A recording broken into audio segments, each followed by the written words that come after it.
guys, it's me Jake here, and today I'm talking about one of my favorite shows of all time. Now, I did currently just catch up to this literally yesterday, so I might know what you guys might be thinking.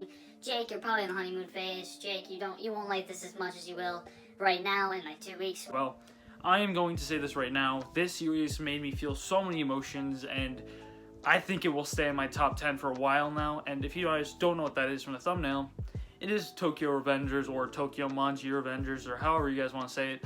But I think it really did its job well for me. I started getting into it through the anime. I watched the first 2 episodes, was really hooked, and I just went straight to the manga, and I read all of the manga in like 4 days.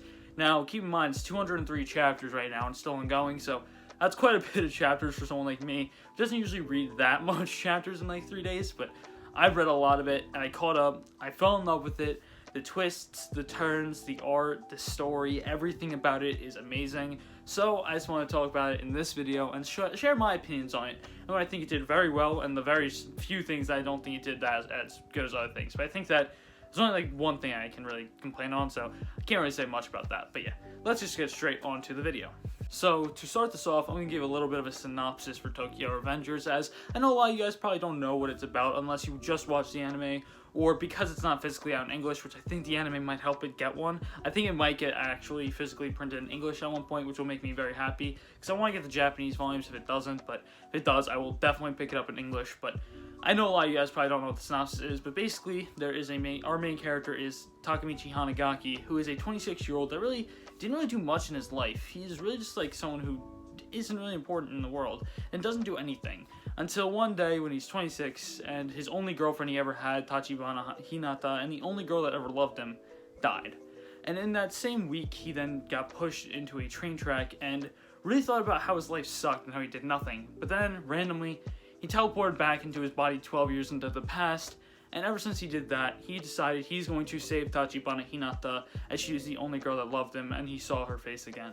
And basically that's a little bit of a simple synopsis. That's like the first chapter, simple synopsis, and I don't really want to go too far more in depth with that, since I don't want to spoil anything. But man, oh man, is this series full of just bumpy road after bumpy road and twists and turns. It's one of my favorite manga out there, as I said earlier, and I think it very much deserves that. So, when I'm talking about this story, I'm going to say it does its job very well. It conveys emotion amazingly, and it really has these twists and turns that are very unexpected. And you might think you have a prediction at one point, but then it'll just completely get debunked, or it will be correct, but not in the same way that you expected it to be, which is something I very much enjoyed in this kind of manga. And if you want a little bit of like what it's like, it very much reminds me of a combination of 3 things: ReZero, Erased, and Steins Gate. That's what it really feels like to me. And it's Takemichi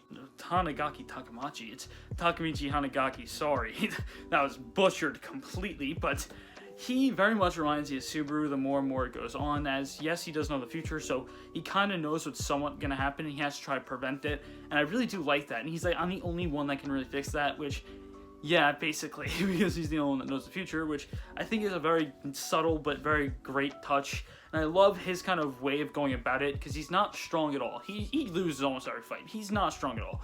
But it's his will to never give up that really has people around him, and he really motivates the people around him by not giving up. He will get just destroyed in a fight. He'll just get kicked. He'll get punched. He'll be battered to all hell. But in the end, he still stands up. And that motivates everyone around him to stand up again and to not give up. And I love that kind of motivation.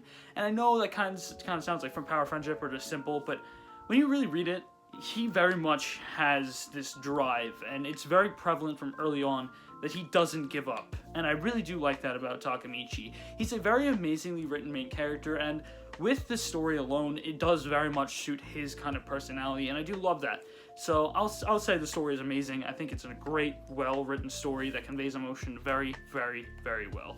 But the one thing I will kind of say it's a hindrance a little bit, pacing. Its pacing isn't always amazing. Sometimes it's very fast, and then they'll have 2 chapters where it's just not that important.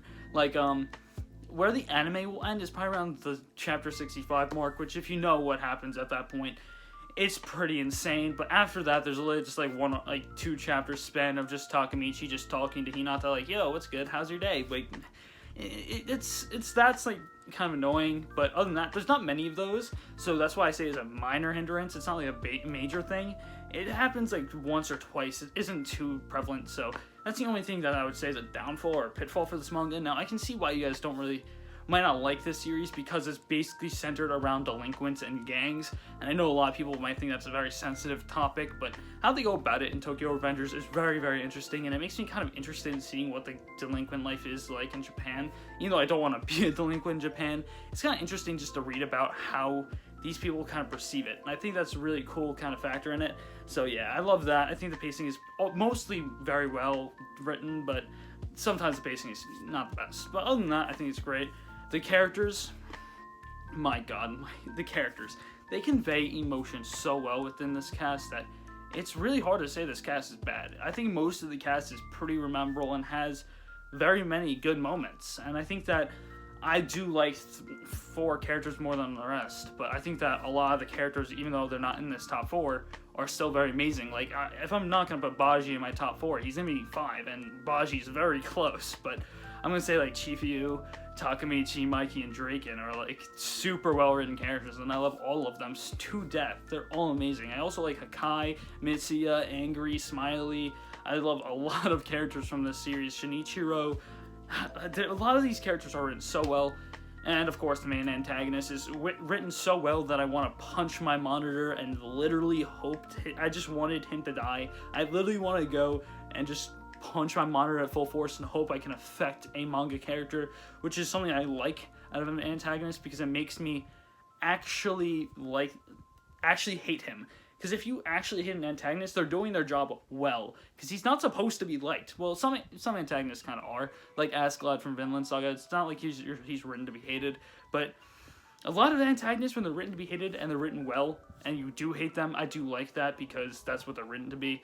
And the antagonist does drive the story a lot, because of all the things he does do behind the scenes. I think that does help. And I think that, I'm not going to say his name, just in case it's spoilers. I don't know if I can say his name in case of spoilers, but I'm just not going to do it at all. But he really does just pull the strings from the background, and you really don't know what he's up to, and I really do like that. You really don't really know much about him, and till, like, he does kind of have some moments where you kind of see into his mental scape, and I do really like that. So I do say the antagonist is really good as well, even though I don't like him.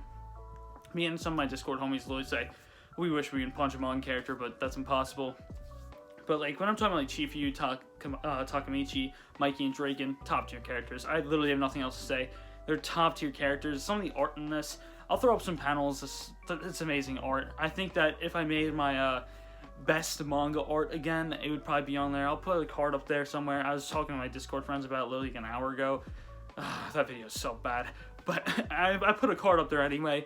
The video is so bad. I put like Fire Force, No Guns, Life, and like Black Torch on there. I put One Piece above One Punch Man. Like, oh my god, I can't believe my opinions from July. That's like one of my first videos, but I'm gonna stop rambling. Literally gonna stop rambling.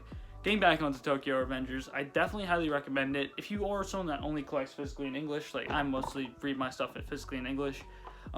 I hope it gets one. I think it might, because the anime is blowing up, and Kodansha will probably be like, yo, the anime is blowing up even in the West, so let's just, you know, make it physically printed, not leave it in digital hell, because it might sell very well. And also the manga is selling insanely well in Japan right now. The latest volume sold super well, so I'm thinking that it might do physical prints soon, but I really do hope so. And if so, if not, you can get it digitally if you're into that kind of things. Like, Kodansha does print it digitally, but they don't print it physically, sadly. But art, amazing. Getting back onto the art, I'm probably throwing up more panels. I love how they draw Takamichi when he's fighting. It's not like he's drawn, like, poorly. I love how they draw it so, like, he is battered. It's not like he's, oh, nothing happened to him. He's battered. Like, he has, like, a swollen eye sometimes. Like, that's destroyed, and I like that. It's not just like, oh, I have just punched across this building and I am fine. It actually has some kind of implications to his character, and I like that a lot. So I do think that the art is very good as well, even though a lot of the moments very much remind me of like early 2000s art, like early 2000s, late 90s. Like, it does remind me of that a lot, and it did start in 2017, which is kind of surprising to me. But even then, I still think the art style really works for this kind of story, and I think that even though you kind of have that older art style, it really works when you're talking about like gangs and kind of delinquent life in Japan, and how they really write it is very well. And I think that the anime is doing a very good job with actually portraying the art style, because it's probably a harder art style to really portray in animation. And I think that this might actually work. It's a very well written live action. If it does turn into a live action, it might be a really good one. I actually think it is confirmed for live action, so that would be very hype. I think it would be a really good live action actually, but the thing is, the makeup team will probably hate Takamichi with how much he gets beat up. I will admit that, but yeah. And that's mostly all I have to say about this series if I'm thinking about it. Characters are amazing, story is amazing, pacing is mostly great. Art, very good. I love the art. What else do I have to talk about? I don't think I have to talk about anything else, so I think that should be it for this video. I hope you guys do enjoy, and I hope I see you guys next time. Peace!